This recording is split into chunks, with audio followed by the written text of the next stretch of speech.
Salut tout le monde, c'est Héliotrope, on se retrouve dans une nouvelle vidéo. Aujourd'hui, comme promis dans la dernière vidéo, je vais vous parler de ma semaine d'intégration à l'université et également comment ça fonctionne là-bas. Alors cette vidéo va fonctionner en deux parties. Premièrement, comment a fonctionné ma semaine d'intégration et deuxièmement, quelles sont les différences que j'ai pu observer entre le lycée et l'université, donc comment à l'université ça fonctionne. Donc c'est parti. Du coup, pour ceux qui n'auraient pas vu ma vidéo sur le parcours sup, l'orientation, etc., je suis actuellement en licence 1, Histoire des arts et archéologie, lettres modernes et appliquées.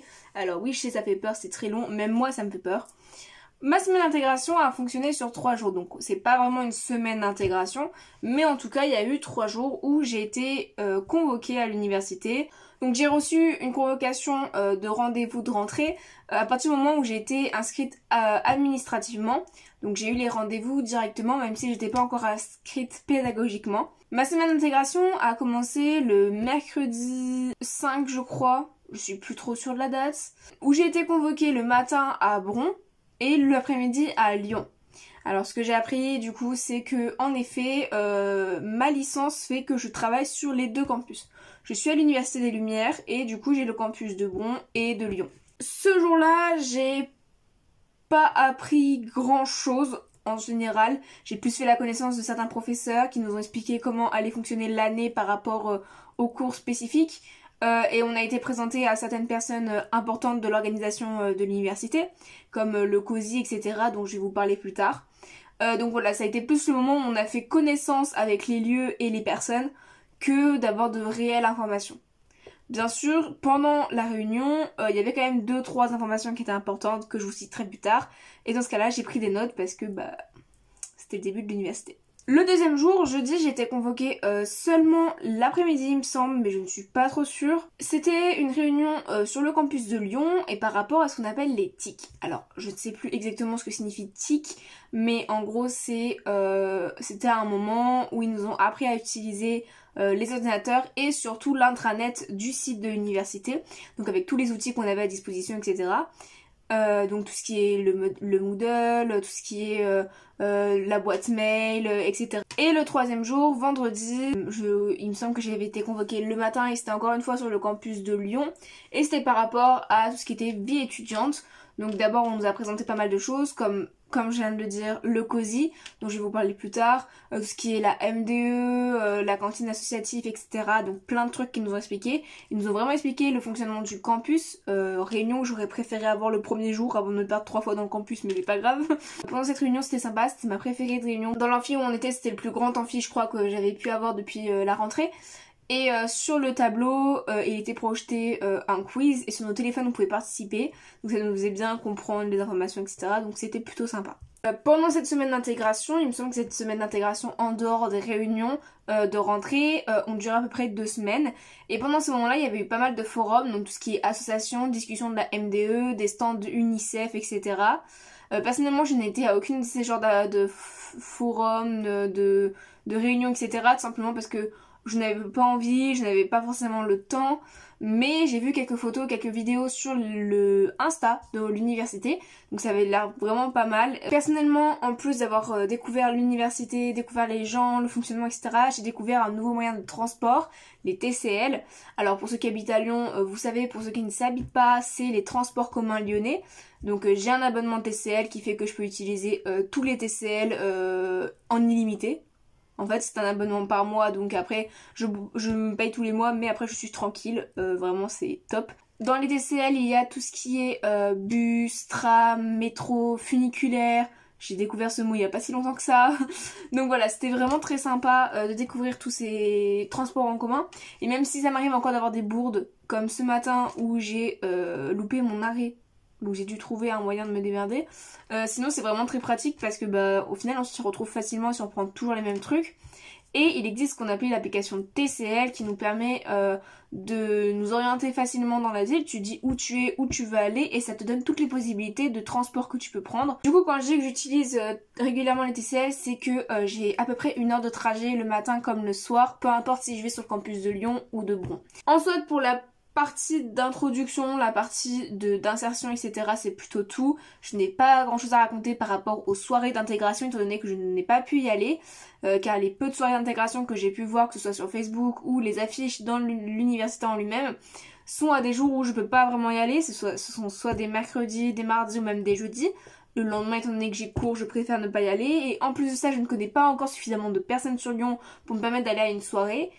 On passe à la partie 2, la partie où je vous parle de l'université en général, en dehors de la soirée d'intégration. Donc là, c'est le moment où vous pouvez apprendre comment ça fonctionne à l'université, ou en tout cas dans la mienne. Je dis pas que ça fonctionne comme ça dans toutes les universités, mais en tout cas dans la mienne, ça fonctionne comme ça. Les deux premiers trucs qui changent en grande priorité quand on passe à l'université, c'est le nombre de personnes et la taille des campus. Le nombre de personnes a littéralement quadruplé, cinqutuplé, je sais pas quelle quantité a quadruplé, je sais pas quoi. Mais en tout cas, il y a beaucoup plus de personnes. Et du coup, ce qui va avec, c'est la taille des campus. Déjà, quand je vous dis qu'il y a 2 campus dans 2 villes différentes, vous vous doutez que c'est grand. Mais encore plus, le campus de Bron est énorme. Ça fonctionne sur vraiment un énorme terrain, c'est vraiment gigantesque. Je me suis perdue un nombre incalculable de fois. Pour celui de Lyon, c'est un petit peu plus petit, dans le sens où en fait c'est pas organisé sur juste une zone, c'est organisé par rectangle étant donné que c'est dans le centre de Lyon, donc c'est organisé par rectangle, c'est plus organisé et plus facile à retrouver, mais ça fonctionne sur plusieurs bâtiments, plusieurs rectangles, donc c'est aussi grand. Le truc qui est bien avec ça, c'est que vu que c'est très grand, il y a des panneaux de partout.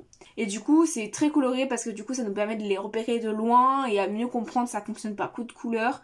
Et du coup, ça dit, ouais, la BU qui est en bleu, elle est à droite, mais par contre, le bâtiment F, bah, il est en face, et l'amphi lumière, il est à gauche. Voilà. Donc en soit là, comme ça doit être un peu compliqué à comprendre si vous n'êtes pas à l'université, mais les panneaux, ça aide beaucoup et c'est sympa. Et vu que c'est vraiment, ça fonctionne par code couleur, bah ça aide énormément. Quelque chose d'assez spécial, j'ai plusieurs amis à moi qui m'ont dit que dans leur université ça fonctionnait pas comme ça. Dans la mienne, on fait notre propre emploi du temps. Quand je me suis inscrite administrativement, il y a eu des trucs qui ont fait qu'après il va falloir que je m'inscrive pédagogiquement. Et après m'être inscrite pédagogiquement, j'ai dû faire mon emploi du temps. À ce moment-là, il y a tous les cours que j'ai qui s'affichent. Et je dois, moi, choisir le cours, à quelle heure je le mets. Alors, c'est pas t'as un emploi du temps vide et tu glisses ton emploi du temps où tu veux. Ça fonctionne par groupe de classe. Donc, ça veut dire qu'il y a des groupes de classe de telle heure à telle heure, de tel jour à tel jour. Et tu choisis dans quel groupe tu veux être en fonction de l'emploi du temps que tu t'es fait tout seul. C'est plutôt bien. Alors, faut comprendre direct que t'es sur 2 campus. Il y a des personnes qui n'avaient pas compris en début d'année et qui, par exemple, ont mis le cours de 10h à midi à Bron, mais que de midi à 14h, ils sont à Lyon. Ce n'est pas possible de faire Bron-Lyon en seulement 5 minutes. Il faut minimum 30 minutes. Donc, voilà, fallait savoir qu'on était sur les 2 campus pour bien s'organiser. Après, il y avait 2-3 TD qui étaient obligatoires par rapport aux horaires, donc je pouvais pas vraiment les modifier, les mettre où je voulais. Ainsi que l'accompagnement, même si on pouvait choisir les jours où on les mettait, il était forcément de 17h à 19h. Après, pour tout ce qui est les autres cours, là, c'était nous qui nous faisions à notre guise. Pendant qu'on parle d'emploi du temps, je vais vous expliquer. Pour ceux qui sont pas à l'université, si vous savez pas, il y a 2 types de cours, les TD et les CM. Les TD, c'est les cours qui sont considérés comme obligatoires, c'est des cours faits en petites classes, donc des classes basiques un peu comme au lycée, où à ce moment-là, ils font l'appel, etc. C'est des cours où tu peux avoir un suivi un peu plus précis de ton professeur, où vous allez travailler plus précisément sur certains sujets, où il va y avoir plus d'évaluations, des exercices, enfin vraiment une classe basique. Les CM, ce sont des cours magistraux, ce sont les cours qui sont en amphithéâtre, ceux qui sont considérés comme pas obligatoires quand les gens parlent de l'université. Alors il faut savoir que de base sur le papier c'est obligatoire. Hein. Au début d'année vous signez le contrat pédagogique qui vous oblige en fait à aller à tous les cours. Après oui, quand vous êtes dans un cours magistraux, vous êtes minimum une centaine dans un amphi, donc c'est pas vraiment possible de savoir qui est là et qui est pas là. Donc normalement voilà, c'est les cours considérés comme on peut sécher, mais après par contre si t'as pas les cours, bah tu te démerdes pour rattraper quoi. Parce qu'il faut savoir que à chaque fin de semestre, il y a les examens, hein, donc il faut quand même suivre un minimum les cours. Et il faut savoir que les examens, ils se passent du coup tous les semestres. Et il y a 6 semestres dans les 3 ans de licence. Donc en fait, il y a un peu genre 2 semestres par an. Voilà. D'ailleurs, en parlant de l'emploi du temps, je continue sur la lancée. Quand je vous en ai parlé en vous le montrant, il a pu vous paraître vide. J'ai beaucoup de potes qui sont en terminale qui m'ont dit « Oh, trop la chance et tout, il est grave vide et tout ». Oui et non. Oui, c'est cool parce qu'évidemment, je sors de lycée comme beaucoup de L1. Et oui, il nous paraît extrêmement vide par rapport à l'emploi du temps que j'avais au lycée. Ça, c'est sûr. Mais il faut prendre en compte également la partie travail personnel. Par là, j'entends que quand t'es en CM, donc en cours magistraux, sans en amphi, tu n'as pas le temps de faire attention. T'es dans un cours, pendant 2 heures, tu notes ce que le prof te dit, et une fois que t'es chez toi, une fois que t'es en pause ou quoi que ce soit, tu retapes ton cours si t'as besoin, tu le relis, ce sera à toi de le réviser plus tard, si tu fais des fiches de révision ou pas, c'est toi qui vois. Il faut pas oublier qu'on a un examen dans quelques mois et que faut réviser au fur et à mesure parce que à la fin, quand il te restera 2 semaines avant les examens, c'est dans la merde si toutes les heures de pause tu les as utilisées pour aller manger à McDo avec tes potes. Donc évidemment, faut pas se dire ouais, du coup l'heure de pause je vais faire que travailler, etc. Non, faites-vous plaisir un petit peu. Moi je suis déjà allée à des musées, etc. Je suis déjà allée manger avec ma soeur, enfin voilà. Mais faut pas oublier qu'à côté il y a les cours et que c'est pas que guinguette, on a l'emploi du temps qui est à moitié vide, on fait ce qu'on veut. Et à côté, pour ceux qui ont de la chance ou ceux qui veulent vraiment le faire ou qui en ont besoin ou même qui n'ont pas le choix, je sais pas, tout réuni un peu, voilà, il y a aussi le taf. En L1, quand t'es en L1, pas pro ni rien, que t'es pas spécialisé dans quelque chose, l'emploi du temps qui est assez vite te permet d'avoir un taf à côté. C'est mon cas. Je viens d'être embauchée à McDo, donc ce qui me permet à ces moments-là de travailler les après-midi, les soirs et les week-ends et les vacances. Donc, si tu réunis sur l'emploi du temps, le taf personnel, les heures de trajet qu'il faut prendre en compte, car un minimum 2 heures de trajet par jour, tu prends en compte les moments où tu fais des pauses pour manger, parce que oui, il faut manger un jour à la cantine quand même, 1 heure par jour. Je prends 1 heure parce que, voilà, c'est une pause quoi, donc 1 heure. Le taf, si t'en as un, ça remplit facilement ton emploi du temps. Donc c'est pas trop la chance. C'est normal si tu veux réussir à avoir un minimum de vie à côté. Après je parle pour le cadre des universités, pour ceux qui sont en licence comme moi. Je parle pas des écoles privées, je parle pas de ceux qui sont en prépa, en DenMed, en BTS, ce que vous voulez. Moi je parle vraiment dans mon cas personnel. Depuis le début je vous parle de groupe de classe. Et par là j'entends le fait qu'on n'a pas de classe en fait. On a dû faire notre emploi du temps de nous-mêmes et par licence on est plus d'une centaine. Donc, on peut pas avoir les mêmes têtes à chaque cours. Sachant qu'en plus de ça, je suis en histoire des arts, archéologie, lettres modernes et appliquées. Déjà, ça fait 3 trucs différents. Ces 3 trucs différents fait que selon les cours que j'ai, je ne vais pas être mélangée avec les mêmes classes. Mes cours de littérature ne vont pas être avec les mêmes gens avec qui j'ai les cours d'histoire de l'art ou avec qui j'ai les cours d'archéologie. Les amphis vont être totalement mélangés de diverses sortes de licences et les cours en TD également. Tout change en fait. Il n'y a pas, c'est très rare. Quelque chose qui est assez différent du lycée et que évidemment j'ai remarqué de suite, on est sorti du sujet l'emploi du temps d'ailleurs, hein, c'est que tu sors quand tu veux. Bah oui. C'est-à-dire que un campus, ça fonctionne avec plusieurs types de bâtiments, avec 50 millions de portes d'entrée, avec plusieurs centaines d'étudiants. Personne ne vérifie quand tu rentres, quand tu sors, si c'est bien toi sur la carte d'étudiant. Tout le monde s'en fout. Si tu vas pas à ton cours, c'est pas notre problème. Si tu vas en retard, c'est pas notre problème. Si t'as 3 heures de trou là et que tu veux sortir manger un McDo avec ta soeur, c'est pas notre problème. Tu fais ce que tu veux, en fait. C'est-à-dire qu'à Lyon, il y a tellement de portes différentes. Je sais, tu peux rentrer par tous les côtés du bâtiment. Le bâtiment, il fonctionne en carré. T'as minimum 10 sorties. Tu sors et tu rentres comme tu veux. Il n'y a pas d'histoire de personne qui veut pas te laisser rentrer à la porte d'entrée, etc. T'as pas monté ta carte d'identité ni rien. Tu fais ce que tu veux. Si t'as envie de ramener une de tes collègues de l'université d'à côté pour manger dans ton université à toi, tu peux. Qui va rechercher à savoir si c'est vrai ou pas? Personne. Je sais que personnellement c'était pas mon cas dans mon lycée, mais c'est le cas dans pas mal d'autres lycées. Moi ça m'a fait bizarre de voir ça dans l'université, c'est que peu importe le campus de Bron ou de Lyon, il y a beaucoup de distributeurs. De distributeurs de boissons chaudes, café, chocolat, etc. Distributeurs de boissons tout court, Coca, Sprite, Oasis. Distributeurs de bouffe, chips, bonbons, barres chocolatées. Et les 3. Genre tu peux avoir une machine avec bonbons, boissons, enfin bref. Il y a beaucoup de distributeurs. Ça m'a grave étonnée. Et un truc aussi qu'il y a beaucoup, c'est les salles de cantine. Par exemple sur le campus de Bron, il y a une cantine entre guillemets et il y a genre 3 cafétérias. Alors j'appelle ça comme ça parce que personnellement j'arrive à m'organiser, mais en fait c'est ni une cantine ni des cafétérias, ce sont des endroits de nourriture. Je sais même pas quel mot utiliser pour ces trucs. En gros c'est 4 lieux dans le campus où tu peux aller acheter de la nourriture et c'est plutôt sympa parce que du coup tu peux ramener de la bouffe de chez toi, tu peux acheter là-bas, tu peux manger sur place, tu peux faire ce que tu veux. Personne te calcule genre.